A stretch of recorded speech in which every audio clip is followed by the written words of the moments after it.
BetOnline continues to be the world's most trusted betting platform and your number one source for online betting.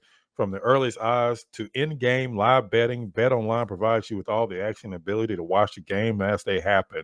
With the largest selection of odds on everything from football, the NBA and college basketball, NHL to UFC, head to BetOnline today and don't forget to use your promo code BELIEVE for your welcome bonus on your first deposit. BetOnline, the game starts here. Got to get it in. Does to Smith. Jabari for three and the win. Yeah! He got it.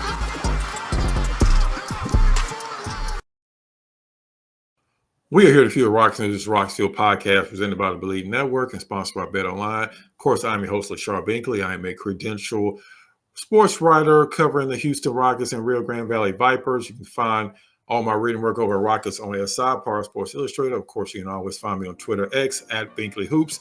And on today's show, I wanted to give two reasons why the Rockets have at times been elite this season and one reason why they, at times, like the last two games, have struggled throughout this season. As we all know, the Rockets are now 15-8. They're still in second place in Western Conference, but now they're tied with two other teams, the Memphis Grizzlies and the Dallas Mavericks, who have won 6 straight games. At one point, the Rockets were only a half game out of first place after knocking off Oklahoma City, and that's kind of been the story of the season. Even though, for the most part, 15-8, that means that you've been better than you've been worse throughout this season. Like I said, through 23 games, it's one of their best starts in the last several seasons. So it hasn't been necessarily a 50-50 proposition when it comes to good and bad. But we've seen highs throughout the season, like the win over Oklahoma City. Then we've seen lows, like the loss to Charlotte.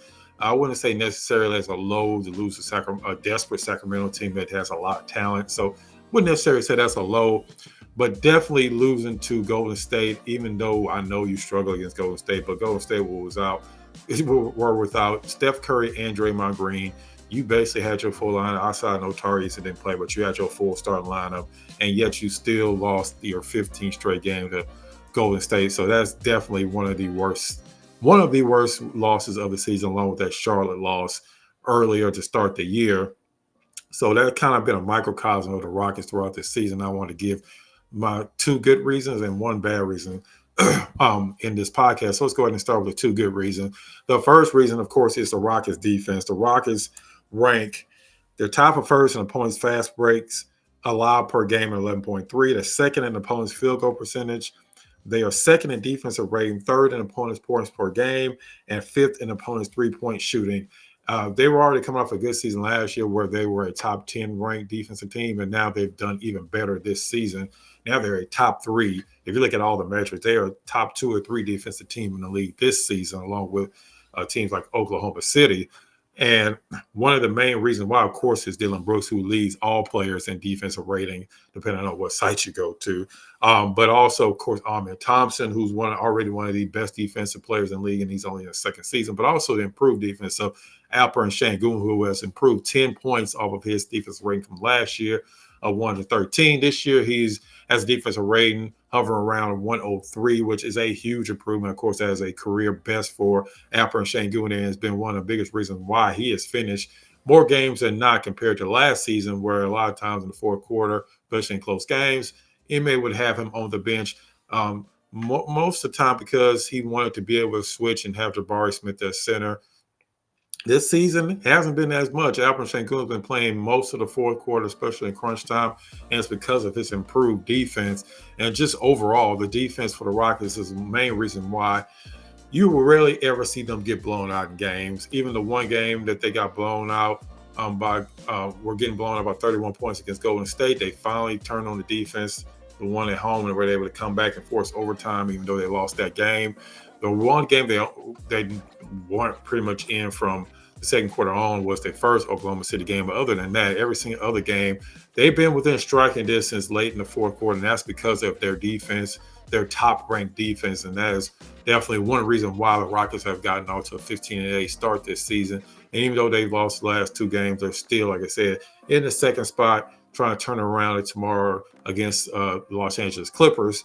And a second reason why the Rockets have been good this season is because of their rebounding. I mean, last year they were one of the best rebounding teams. They were second in total rebounds per game. This year they're number 1 and they improved by 5 rebounds a game. They had 54 rebounds per game last year. They had 59 this season. Um, they're number one in offensive rebounding. And yes, I know this is going to kind of lead into the reason why they've struggled at times this season. But hey, even if you are missing shots, it's still good that you're going and crashing the boards and getting those offensive rebounds. And I think that goes with the mentality of Ime when he first came to this team and said that he wants this team to be one of the most physical, one of the most aggressive, one of the teams that hustle no matter what.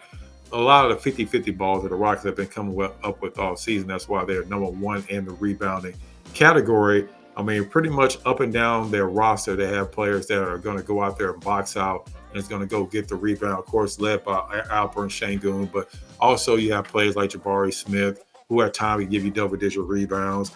Of course, again, I go back to amenthompson. He comes off the bench. Same thing with Tari Eason. He comes off the bench, and they're probably one of the best rebounding defensive duos, not just off the bench, but if you just combine them in the entire league. And I need to ask them when I get the chance if they like the Terror Twins nickname, because I've heard that maybe Amir is not as crazy about it, because guess what? He already has a twin. So maybe he's not as crazy about that nickname, but we'll have to find that out. But either way you look at it, whatever you want to call them, they're one of the best tandems off the bench, even though we won't be able to see it tomorrow because Tari Eason will be out because he's still in concussion protocol. I will pretty much guarantee that he will be ready for the Rockets Wednesday quarterfinal game against Golden State.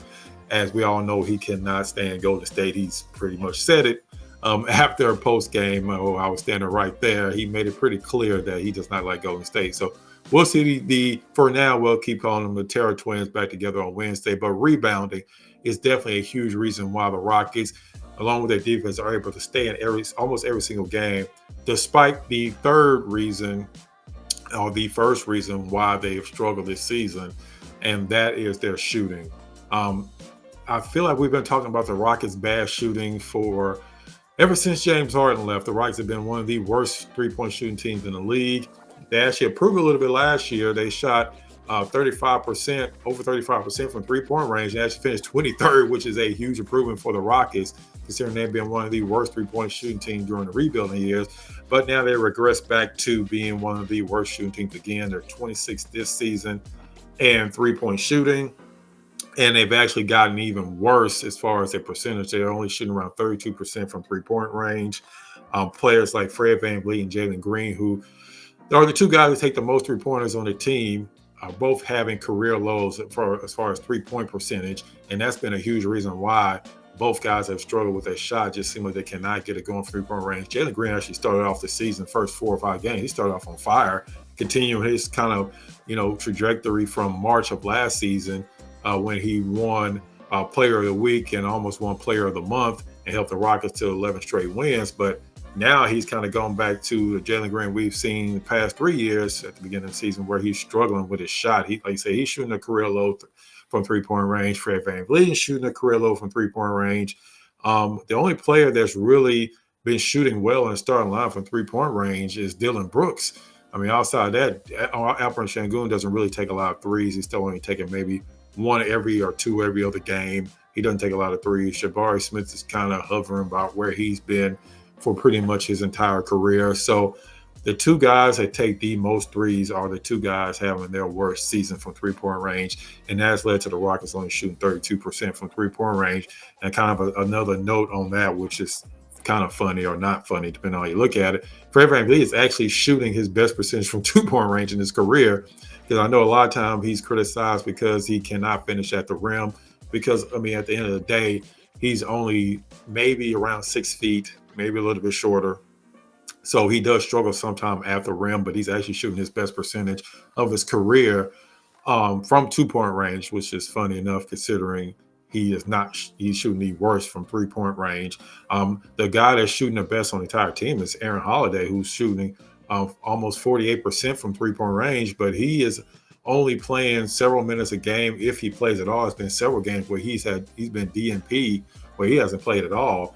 And I think I wrote an article today where I think at the point now where your team is struggling so much as far as shooting is concerned, you really don't have anybody else that can help you there. I think he should be getting Reed Sheppard minutes, because Reed Sheppard wasn't brought in to be a defensive stopper. He wasn't brought in to be the playmaker on the team. Reed Shepard was brought in to be a shooter. And unfortunately, he's only shooting 32% from three-point range this year. He seemed hesitant at times. He seemed like he's not able to get off a shot. He has just struggled all season long. And that's coming off of where he was the best three-point shooter in college. Again, it's college. You're not going to have the same defense. You're shooting from a short three-point line. But my God, that's a huge drop-off from last season. So at this point, I mean, I know Aaron Holiday is not everybody's favorite player for whatever reason, but Aaron Holiday at this point in his career is a better player than Reed Shepard. He needs to be playing those minutes. He's a better shooter. He's a better defender. And he's also on the season in limited minute has 15 assists and only 3 turnovers, which is, to me, 5-to-1 is a pretty good ratio for any player. So, no, Aaron Holiday doesn't need to be playing 30 minutes a game, but he needs to be out on the court a lot more than he has been because the Rockets continue to struggle with their shooting. They continue. It's not just their three-point shooting. They're at the bottom of the league in overall field goal percentage. And I don't care how great your defense is, at the end of the day, in today's NBA, you have to be able to shoot if you want to be a real competitor, a real playoff contender in this league. I mean, just look at the NBA champion last year, Boston Celtics, take a ridiculous amount of threes. I was watching the game last night. They took 23 pointers in the first quarter. That's how many three. And they do that because they are one of, if not the best three-point shooting team in the league, something the Rockets have not been. And I couldn't tell you the last time the Rockets were a good three-point shoot team. It definitely hasn't been since James Harden left this team. So that's something the Rockets team struggle with. And that's why they struggle in games like they have against teams like Golden State without half of their team, and the Charlotte losses and several of the other losses where they've struggled to put points up on the board. And when you're a team that doesn't have a lot of guys who can get their own shots, and then they're missing wide open three-pointers, I haven't really looked at the numbers as far as the advanced stats on how they are as far as wide open threes, but I have to imagine they're probably at the bottom of the league in that as well. You continue to struggle from three-point range. You put a lot of pressure on your defense game in and game out, and I don't care how great your defense is, there's a lot of really good players in the league, and sometimes great defense cannot stop great offense. So the Rockets are definitely going to have to prove their three-point shooting one way or another if they want to continue to stay in that top 6 spot in the Western Conference. Because as you see, if you look at the standings, the West is going to be a bloodbath for the rest of the season. And you go on a 2 or 3 game losing streak, you could be at a 9th, 10th seed within 2 or 3 days. So the Rockets are going to have to turn it around tomorrow as they play the Clippers. Like I said, Tari Easton's out tomorrow, but James Harden is questionable for the Clippers. But like I said, I imagine he's going to be playing. And then they have the huge game on Wednesday, the quarterfinal game, which I'll be out at against the Golden State Warriors, see if they can finally break that losing streak of 15 straight games to the Warriors. So like I said, I'll be out at that, bringing you all the coverage pre and post game for that game that starts at 8:30 at Toyota Center. I would hope that would be a full Houston Rockets crowd. I know it's the middle of the week, but hey, it's an 8:30 game. Hopefully traffic won't be as bad. Before I go, I definitely want to tell everybody thank you. I appreciate all the support. We're up to 3,100 subscribers. We're going to continue to bring you great content all season long. And if you haven't, please like this video. If you're not subscribed, you're new to the channel, welcome to the channel. Like I said, if you look at my channel, we bring you everything from Rockets highlights to pre and post game to podcast. We bring you everything here. So definitely, if you're not a subscriber, please subscribe. Because I'm continue to bring it to you all season long. And as usual, I appreciate support. And make sure you check out the next episode of Rocket Fuel Podcast.